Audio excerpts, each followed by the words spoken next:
Thank you for joining us, sticking with us, and to reward you, it's Killer Instinct time. Joining me on stage is Ken, and we are going to be talking about werewolves fighting against cyborg warriors. That's right. Because Killer Instinct is coming back. It's coming to the Xbox One as a launch title? Yes. Excellent. And you guys are showing it off here at the show floor. Yes, we are. So how has that been going? Do you have a gauge for how people are enjoying just like beating the crap out of each other? Indeed. So we've been showing, obviously, at every show since we announced at E3. And the cadence we've been going for is show Jago and Saberwolf at E3, and we announced Glacius, which we have some video of today. Excellent. We went to EVO, which was just last weekend. EVO, big fighting game. If you folks don't know what EVO is, you should have been on Gamespot that last weekend because it was awesome. That was amazing. Yeah. So, and then we showed Glacius as playable, and we teased the next character, which we were going to show playable at Gamescom and at PAX, and then we have another character we'll tease, go to Tokyo Game Show, and kind of keep driving that all the way up to launch. Very cool, and I think we're actually seeing some footage from EVO here right now, Jago versus Glacius. And I remember Glacius from Killer Instinct being a lot smoother than his sort of jaggedy counterpart here. How has it been for you guys updating, sort of reimagining the character models for these iconic characters? So what we're trying to do, for those familiar with fighting games, I worked on the original KI, on KI2. Every character I built was basically a rushdown. So that's a character that wants to get right up in your face and beat you as fast as they can. That's Jago, it's Saberwolf. But what we want to do this time around is kind of complete the triangle. There's really three types of fighters in most fighting games. You have zoner, you have grappler, and you have rushdown. And you have hybrids that sit kind of in between those peaks. Yep. Glacius, we decided, although many people loved him, and I'm a huge Glacius fan, let's try and make Glacius into a zoner. Someone who has ability to combo you from far away. And you're seeing right there, he did the ground blossom and then auto-doubled from 3/4 of the way across the screen. You can actually do full combos from someone who's across the screen. So a lot of what we did with Glacius was, how do you zone? How do you keep somebody away from you? His throw is a good example. Someone like Jago, when he goes to throw you, he's going to put you close to him so he can then attack you as you're getting up. Yep. Glacius will throw you as far away as he possibly can, all the way across the screen. And a good player will then use that to set up an opener from across the screen. And so you're really, these sort of terms you're using there, the rushdown character, the zoner, the grappler. You guys are into, the nitty-gritty of fighting philosophy and fighting mechanics, which, a lot of fighting game players really appreciate, but it can also be a challenge to get there for someone who's coming new to the game. Yes. So how do you sort of pave that path for people coming to Killer Instinct? So the original Killer Instinct, one of the goals was to try and allow people to do big combos. Yeah. Build a system where you could do something that didn't quite require the same amount of, I know exactly how to do this move on exactly this frame, right? Which is what a lot of fighting games are about. KI is definitely about timing. You need to understand when to do moves and how. But to get a big long combo, it's actually pretty simple. So we're going to build a very in-depth practice mode into the game so that anybody, really, if you're familiar with a controller, you should be able to learn how to do anything from 10 up to 50 or more hits, at least 50? when you're talking about the ultra combo, yes. All right, Ken, that is what I like to hear.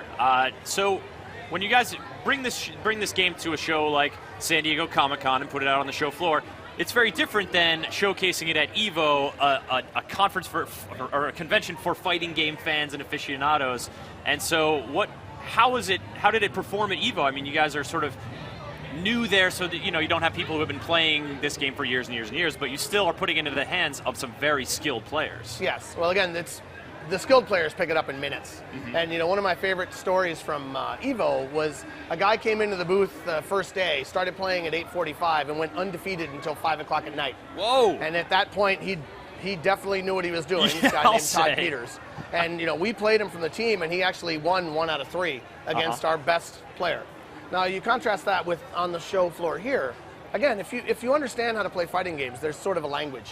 You have fireball, dragon punch, hurricane kick type moves. Sure. You have charge moves. And if somebody understands that vernacular, they can just jump right in and you can go, okay, do a hurricane kick, and then when you hit them, just hit any other button, that's an auto double, you'll get some more hits. And then try a fireball and, oh look, you did 6 or 7 hits. And once they start experimenting, anybody that understands a fighting game can do 10, 12 hits. Now you take Saberwolf, was very intentionally in all 3 of the Killer Instinct games meant to be the beginner's character. Okay. If you don't understand anything about a fighting game, what Saberwolf does is all of his special moves are away towards moves. So away is how you block. So it's kind of the first thing you want to teach somebody. You're setting up the blocking. Basically, like, just go that's going to away, keep you alive. towards, hit any button, you get a special move. Hit any other button, you get another auto double. Then away towards again with any button, and you get some end finishers. And so keep here going. you're watching Jago versus Saberwolf. Yep. And you can see someone there hitting a few regular punches there. Jump in, get an auto double. He actually let his combo drop. But our goal is kind of exactly what you said. If I were to look at the 3 shows, E3 is a lot of hardcore gamers, but maybe the percentage of fighting game freaks is lower. Yep. Evo is absolutely, let's go show the hardest of hardcore fighters and see how they react. And you go to Comic-Con, and I was seeing people that, a nice mix of people that knew the game 18 years ago, obviously play modern fighting games, and then there's groups that had never played a game, and yet they're having fun banging out little combos with Saberwolf. Very cool. So, each show you're bringing out more characters, and Gamescom is the next one. Folks can get that announcement. Yes. But that leads me to let's talk a little bit about how you guys are going to be launching Killer Instinct on the Xbox One, because you've got a bit of a different strategy than just it's going to be available, you can buy it for this amount of money and get the whole game. Yes. So lay it out for us a little bit, because there was a little bit of I'll leave it in your hands to clear it up for folks. Yeah. Okay, so we're going to announce the exact pricing strategy when we get to Gamescom. Sure. But the idea is, I want to get as many people playing fighting games as used to play fighting games. I think there's a huge fighting game community now. Yep. But if you think about when Street Fighter II first came out, the numbers were bigger. More people played fighting games on SNES and Genesis than today play on modern consoles. Oh, really? So the idea was, how do I build a fighting game that the fighting game community can just go buy? They get the whole game. We'll obviously have more characters that come out over time. But what if somebody is just curious? Well, we're going to take Jago, and you could say he's a demo. Some people call it free-to-play. It's not a free-to-play game. I'll come back to that in a second. Jago is a demo where you have everything. Yep. So what's free is you have Jago's practice mode. You can fight against any AI character. But more importantly, you're in the one shard of the online game community. So you can take your Jago out and fight against anybody, even if it's a character that you, quote, don't have. Okay. So it allows you to see and experience all the other characters. So let's say you didn't want to buy everything, and you decide that you want, well, I kind of like Glacius. Maybe I should, oh, look, you can buy just Glacius. Okay, so you can slowly expand your arsenal, your repertoire. And again, I think if you think about even the hardest of hardcore fighting game fans, what they tend to do is you buy this game, it's got X number of characters. You're great at one, you dabble in 2 or 3 more. It's only really the super hardcore that know every character and every fighting get deep with every character, yeah. So to drive the most people back into the fighting game community as possible, we want to make it easy for people to come in and have some fun. Very cool, Ken. Yeah, I like that a lot. Just paving the way, getting folks. You're sort of like leaving the door open and inviting them in, and that's a real nice philosophy, because fighting games are incredibly fun, but the competitive nature of them can sometimes be a little daunting. I know I personally am fairly terrible at fighting games, but I really appreciate that effort on the part of the fighting game community to sort of open those doors and reach out. So another thing we're doing with Xbox One, we obviously had matchmaking this generation. Yep. But matchmaking this generation tended to be exclusively about skill. And we obviously want to move that forward. You should be playing against people that are at your same skill level. Sure. But we're also going to take other things into account. Like player behavior. If someone is always online cursing, then they might start ending up in my skill level people that act like I do. Oh, okay. More importantly, we're also looking more broadly. If the player wants, they can do things like, I play a whole bunch of Call of Duty, for example. And I also play Killer Instinct. Oh, interesting. Maybe you could match me with people that also play Call of Duty, and then let me know that. We have the friends system is significantly larger on Xbox One than it used to be. You can basically have as many friends as you want, but you can also follow people. And it's easy once you've played someone to see, Call of Duty, that's what I always play, Call of Duty. And so I think some people will start to see patterns, I think, but it's just way easier to make a friend. Maybe you meet some guy online, you play Killer Instinct 8 or 10 games, and then you say, I got to run because I'm going to go play Rise, my other favorite game. I was going to go play Rise, let's go.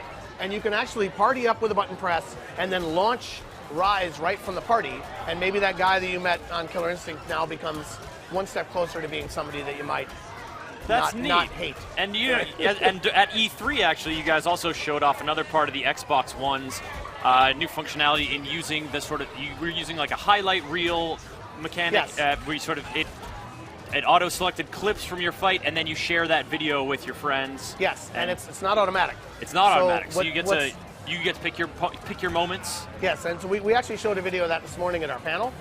It's called Project Upload. So the idea is you're always recording.